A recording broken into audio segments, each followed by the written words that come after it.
গতকালকেই পঞ্চায়েত ভোট ঘোষণার পর থেকেই কার্যত বিরোধীরা আদালতে যাওয়ারও হুমকি দিতে থাকেন এবং শেষমেশ কংগ্রেসের পাশাপাশি শুভেন্দু অধিকারীও পঞ্চায়েত ভোট নিয়ে এবার সরাসরি প্রধান বিচারপতি ডিভিশন বেঞ্চে মামলা দায়ের করলেন।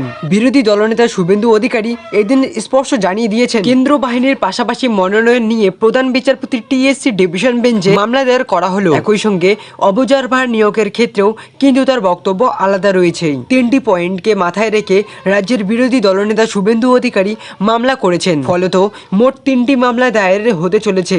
পঞ্চায়েত ভোটকে কেন্দ্র করেই আগামী সোমবার এইসব মামলার শুনানি হতে পারে বলে মনে করা হচ্ছে। পাশাপাশি আসন্ন ত্রিস্তর পঞ্চায়েত নির্বাচন নিয়ে কলকাতা হাইকোর্টের দ্বারস্থ হতে চলেছেন কংগ্রেস নেতা অধীর রঞ্জন চৌধুরীও। পঞ্চায়েত ভোটে কেন্দ্রীয় বাহিনী মোতায়েন করার আবেদন জানাবেন তিনি। পাশাপাশি মনোনয়ন পত্র যাতে অনলাইনে পেশ করা হয় সেই বন্দোবস্ত করারও আবেদন জানাবেন তিনি। পাশাপাশি মনোনয়ন পত্র যাতে অনলাইনে পেশ করা যায় সেই বন্দোবস্ত করারও আবেদন জানানো হবে পঞ্চায়েতের নির্বাচন কমিশনারের কাছে।